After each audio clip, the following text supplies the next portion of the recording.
ನಾ ಇದೊಂದು ವಿಡಿಯೋದಾಗ ನಿಮಗೆ ಏನು ತಿಳಿಸ್ಕೊಡ್ತೀನಪ್ಪ ಅಂದರೆ ವಿಜಯನಗರ ಸಾಮ್ರಾಜ್ಯ. ಓಕೆ, ನೋಡ್ತಾರೆ ವಿಜಯನಗರ ಸಾಮ್ರಾಜ್ಯ.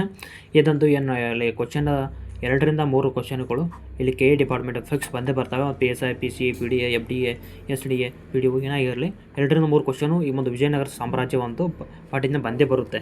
ಇದರಲ್ಲಿ ಫಸ್ಟ್ನೇ ಪಾರ್ಟ್ ಆಗಿರುತ್ತೆ. ಇದು ಏನಪ್ಪ ಅಂದರೆ ಬರೀ ನಾವು ಇಲ್ಲಿ ಸಂಗಮ ಮಣಿತನ ಅಂತ ಒಂದೇ ನೋಡಿರ್ತೇವೆ. ಎರಡನೇದು ಸಾಳು ಮಣಿತನ ಮುಂದೆ ನೋಡೋಣ. ಈ ಫಸ್ಟ್ನೇ ಒಂದು ಭಾಗದಲ್ಲಿ ಸಂಗಮ ಮಣಿತನ, ಮೊದಲೇ ವಿಜಯನಗರ ಸಾಮ್ರಾಜ್ಯ ಹೇಗೆ ಸ್ಥಾಪನೆ ಬಂತು ಮತ್ತು ಸಂಗಮ ಮಣಿತನ ಯಾರು ರಾಜ ಆಳ್ವಿಕೆ ಮಾಡಿದ್ರು ನೋಡೋಣ. ಓಕೆ, ಎಷ್ಟರಿಂದ ಕ್ರಿಸ್ತಪೂರ್ವ 1336ರಿಂದ 1646 ತನಕ ಈ ವಿಜಯನಗರ ಸಾಮ್ರಾಜ್ಯ ಆಳ್ವಿಕೆ ಮಾಡ್ತದೆ. ಇಲ್ಲಿ ಇದರ ಸ್ಥಾಪಕರು ಯಾರು ಅಂತ ನೋಡೋದಾದರೆ ಹಕ್ಕಬುಕ್ಕರು ಇದರ ಸ್ಥಾಪಕರಾಗಿರ್ತಾರೆ. ಇಲ್ಲ ಹಕ್ಕರಾಯ ಬುಕ್ಕರಾಯ ಅಂತಲೂ ಕರಿಬೋದು ಇವ್ರನ್ನ. ಓಕೆ, ಇವರ ಧರ್ಮ ವೈದಿಕ ಧರ್ಮ ಆಗಿರುತ್ತೆ ಇವ್ರದ್ದು. ಮತ್ತು ಲಾಂಛನ ಎಡಮುಖ ವರಹ. ಓಕೆ, ಎಡಮುಖ ವರಹ. ಮತ್ತು ಇದು ಇಲ್ಲಿ ನೀವು ನೋಡೋದಾದರೆ ಇಲ್ಲಿ ಬಲಮುಖ ವರಹ ಯಾವುದಾಗಿರುತ್ತೆ ಅಂತ ಕೇಳೋದಾದರೆ, ಬಲಮುಖ ವರಹ ಯಾವ ರಾಜರ ಒಂದು ಲಾಂಛನ ಆಗಿರುತ್ತೆ ಅಂದರೆ ಬಾದಾಮಿ ಚಾಲುಕ್ಯರು. ಬಾದಾಮಿ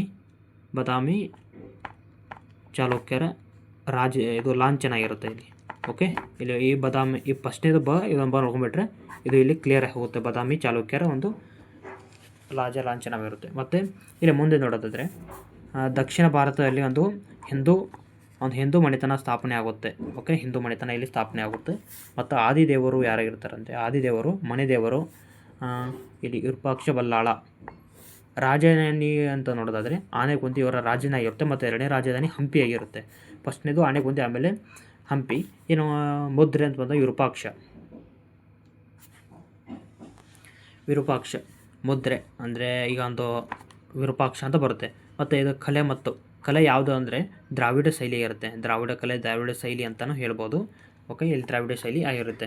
ಓಕೆ, ಇಲ್ಲಿ ಮುಂದೆ ಬರೋದಾದರೆ ಈ ಒಂದು ಮಣಿತನ ಸ್ಥಾಪನೆ ಆಗೋಕ್ಕೆ ಕಾರಣ ಅಂತ ನೋಡೋದಾದರೆ ಮೊದಲದಾಗಿ ಒಂದು ಹಿಂದೂ ಧರ್ಮದ ರಕ್ಷಣೆಗಾಗಿ ಸ್ಥಾಪನೆ ಆಗುತ್ತೆ ವಿಜಯನಗರ ಸಾಮ್ರಾಜ್ಯ. ಅದರಲ್ಲಿ ಏನು ನೋಡೋದಾದರೆ ನಿರ್ದಿಷ್ಟವಾದ ಸ್ಥಳವೊಂದರಲ್ಲಿ ಮೊಲವೊಂದು ನಾಯಿಯನ್ನು ಅಟ್ಟಿಸಿಕೊಂಡು ಹೋದ ಒಂದು ಸ್ಥಳವನ್ನೇ ಇಲ್ಲಿ ಒಂದು ವಿಜಯನಗರ ಸಾಮ್ರಾಜ್ಯವನ್ನು ಇಲ್ಲಿ ಪ್ರಸ್ತಾಪನೆ ಮಾಡ್ತಾರೆ.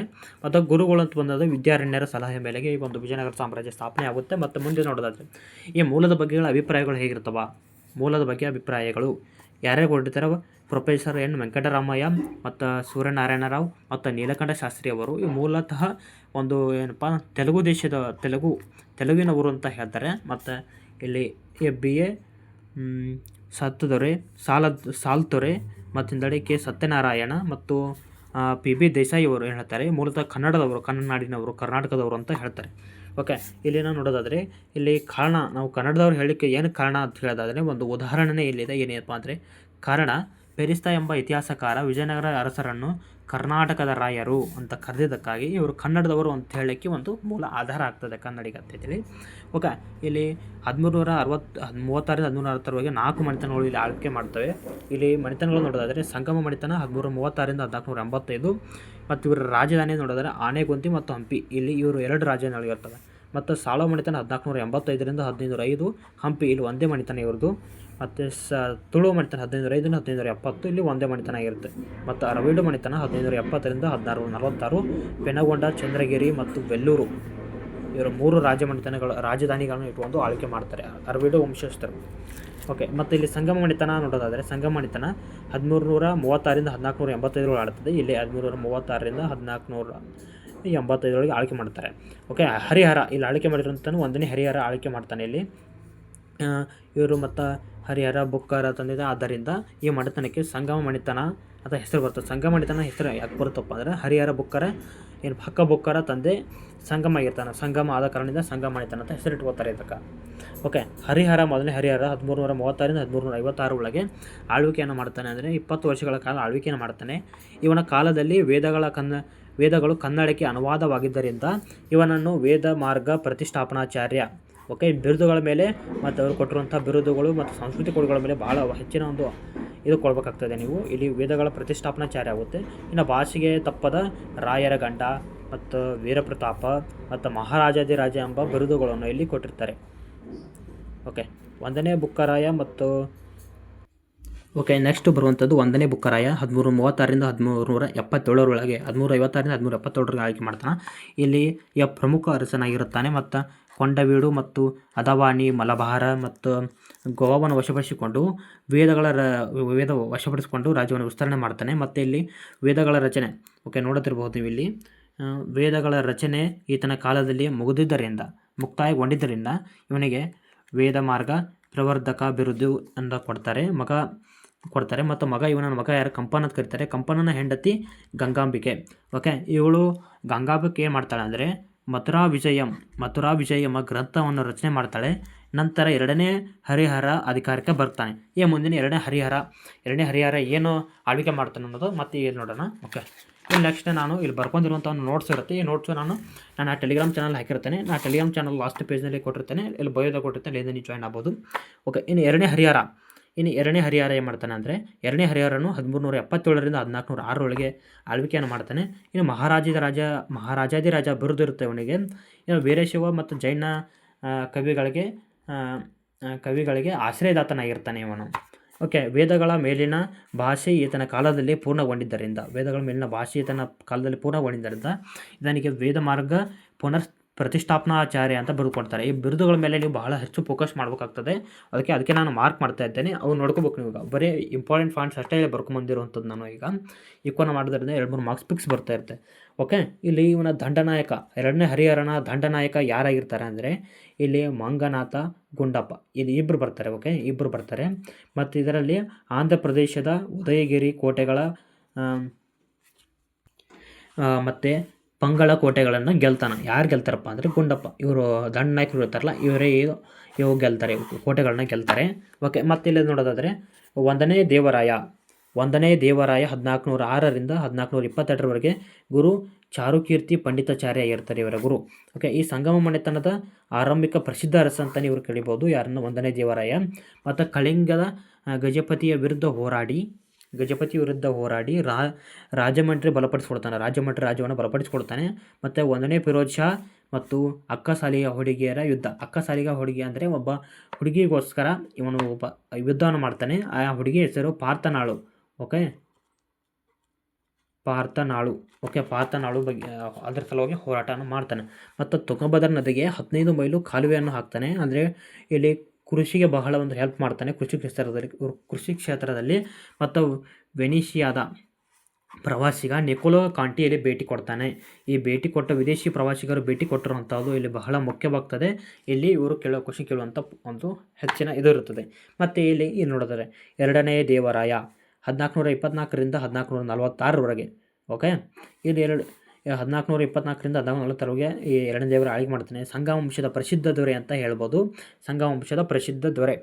ಮತ್ತು ಇಲ್ಲಿ ಬಿರುದುಗಳು, ಎರಡನೇ ದೇವರಾಯನ ಬಿರುದುಗಳು ಪ್ರೌಢದೇವರಾಯ, ಪ್ರತಾಪ ದೇವರಾಯ, ಮತ್ತು ಅಭಿನವ ದೇವರಾಯ, ಮತ್ತು ಬೇಟೆಗಾರ ಎಂದು ನಡೆಯುತ್ತೆ.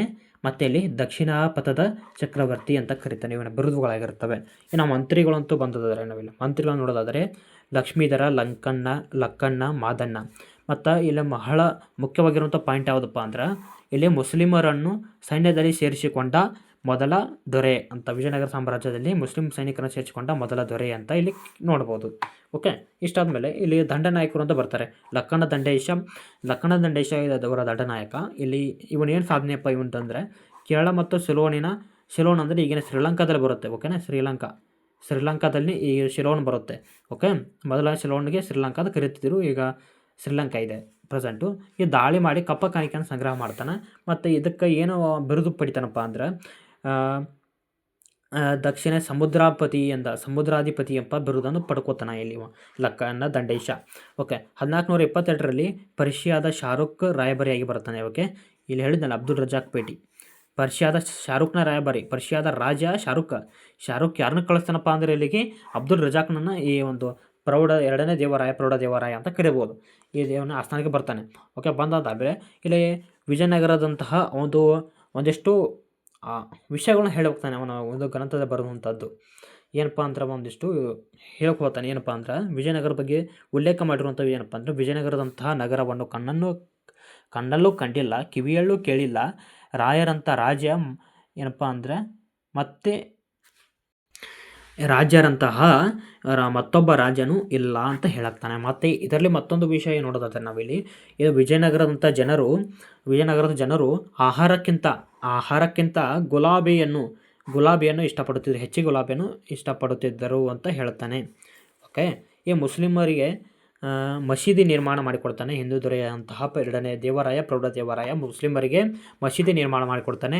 ಮತ್ತು ಕುರಾನಿನ ಪ್ರತಿಯನ್ನು ತನ್ನ ಸಿಂಹಾಸನದ ಮೇಲೆ ಇಟ್ಟುಕೊಂಡು ಆಳ್ವಿಕೆ ಮಾಡ್ತಾನೆ. ಮತ್ತು ಮುಸ್ಲಿಮರು ಆಸ್ಥಾನಕ್ಕೆ ಬಂದಾಗ ಕುರಾನಿಗೆ ಪ್ರಮಾಣವನ್ನು ಮಾಡಿ ಪ್ರಮಾಣವನ್ನು ಸಲ್ಲಿಸಬೇಕಿತ್ತು. ಓಕೆ, ಮುಸ್ಲಿಮರ ಆಸ್ಥಾನಕ್ಕೆ ಬಂದಾಗ ಪ್ರಮಾಣ ಸಲ್ಲಿಸಬೇಕಾಯಿತು ಕುರಾನ್ಗೆ. ಮತ್ತು ಇಲ್ಲಿ ಅವನು ರಚಿಸುವಂಥ ಒಂದು ಕೃತಿಗಳಿವೆ, ಸಂಸ್ಕೃತದಲ್ಲಿ ರಚನೆ ಮಾಡಿರುವಂಥದ್ದು ಯಾವುದಪ್ಪ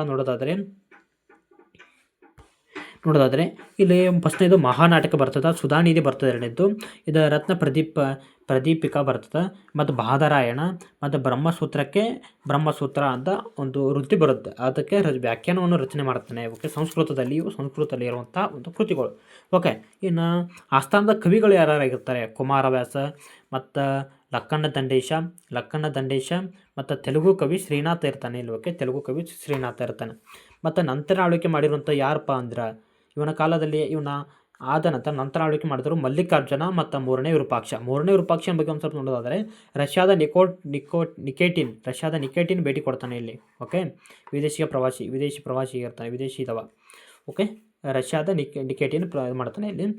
ಮತ್ತು ಪ್ರೌಢರಾಯನ ಆಳ್ವಿಕೆಯಲ್ಲಿ ಪ್ರೌಢರಾಯ ಬಂದನು, ಇವನೇ ಬರ್ತಾನೆ. ಪ್ರೌಢರಾಯನ ಆಳ್ವಿಕೆಯಲ್ಲಿ ಸಾಳುವದ ನರಸಿಂಹ ದಾಳಿ ಮಾಡ್ತಾನೆ. ಓಕೆ, ಪ್ರೌಢರಾಯ ಬೇರೆ, ಪ್ರೌಢರಾಯನ ಬೇರೆ, ಪ್ರೌಢದೇವರಾಯ ಬೇರೆ, ಪ್ರೌಢರಾಯ ಬೇರೆ. ಓಕೆ, ಪ್ರೌಢರಾಯನ ಆಳ್ವಿಕೆಯಲ್ಲಿ ಕೊನೆಯ ಸಾಳುವದ ನರಸಿಂಹ ದಾಳಿ ಮಾಡ್ತಾನೆ ಮತ್ತು ಸಾಳು ಮಣಿತನಕ್ಕೆ ಸ್ಥಾಪನೆಯನ್ನು ಹೋಗ್ತಾನೆ. ಇಲ್ಲಿ ಸಾಳು ಮಣಿತನ ರೆಡಿ ಆಯ್ತು ಈಗ ಸದ್ದ, ಮುಂದೆ ನೋಡೋಣ ಈ ಸದ್ದ. ಮತ್ತು ಅದ್ರಾಗ ಒಂದು ಸ್ವಲ್ಪ ವಿಷಯಗಳು ತಿಳ್ಕೊಬೇಕಾಗ್ತಿದ್ರಾಗ. ಮತ್ತು ಈತನ ಆಶ್ರಯದಲ್ಲಿ ಕುಮಾರವ್ಯಾಸ ಮಹಾಭಾರತದ 10 ಪರ್ವಗಳ ರಚನೆ. ಅದಕ್ಕೆ ಕುಮಾರವ್ಯಾಸ ಭಾರತ ಅಂತ ಕರೀತಾರೆ. ಗದುಗಿನ ಭಾರತ, ಕರ್ನಾಟಕ ಭಾರತದ ಕಥಾಮಂಜರಿ ರಚನೆ. ಲಕ್ಕಣ್ಣ ದಂಡೇಶ ಕನ್ನಡದಲ್ಲಿ ಬರುವಂಥ ಒಂದು ಕೃತಿ ಶಿವತತ್ವ ಚಿಂತಾಮಣಿ ಗ್ರಂಥ ರಚನೆ. ಇದು ಪೋತ ರಾಜ ಬರೆದಿರುವಂಥದ್ದು. ತೆಲುಗು ಭಾರತ ಕೃತಿ ಅಂತ ಬರೀತಾರೆ. ಮತ್ತು ತೆಲುಗು ಕವಿ ಶ್ರೀನಾಥ ಡಿಂಡಿಮನನ್ನು ಬಾದದಲ್ಲಿ ಸೋಲಿಸಿದಾಗ ಶ್ರೀನಾಥನಿಗೆ ಕನಕಾಭಿಷೇಕ ಮಾಡಿ ಕವಿ ಸಾರ್ವಭೌಮ ಬಿರುದು ಕೊಡ್ತಾರೆ. ಮತ್ತು ಸಾಳುವದ ದಂಡನಾಯಕ ಯಾರಿಗಿರ್ತಪ್ಪ ಅಂತ ನೋಡಿದ್ರೆ ಮಂಗಪ್ಪ ಆಗಿರ್ತಾನೆ. ಮತ್ತು ಎರಡನೇ ನರಸಿಂಹನನ್ನು ಬಂಧನ ಮಾಡಿ ವೀರ ನರಸಿಂಹ ತುಳು ಸಂತತಿಯನ್ನು ಸ್ಥಾಪನೆ ಮಾಡ್ತಾನೆ. ಓಕೆ, ಎಷ್ಟು ಇದೊಂದು ವಿಡಿಯೋ. ಮತ್ತು ಮುಂದೆ ಸಾಳು ಮಣಿತನ ನೋಡೋಣ. ನನ್ನ ಒಂದು ಇನ್ಸ್ಟಾಗ್ರಾಮ್ ಐಡಿಯನ್ನು ಫಾಲೋ ಮಾಡ್ಕೊಳ್ಳಿ. ಓಕೆ, ಇನ್ಸ್ಟಾಗ್ರಾಮ್ ಐಡಿಯನ್ನು ಫಾಲೋ ಮಾಡ್ಕೊಳ್ಳಿ. ಮತ್ತು ಟೆಲಿಗ್ರಾಮ್ದಲ್ಲಿ ನನ್ನ ಈ ಒಂದು ಫೀಡಪ್ ಹಾಕಿರ್ತಾನೆ, ಈ ಫೀಡಪ್ನ ನೀವು ಇಲ್ಲಿ ನೋಡ್ಕೋಬಹುದು. ಓಕೆ, ಇದಾಗಿತ್ತು ಇದೊಂದು ವಿಡಿಯೋ. ಇಷ್ಟ ಆದ ಲೈಕ್ ಮಾಡಿ, ಶೇರ್ ಮಾಡಿ. Okay, thank you.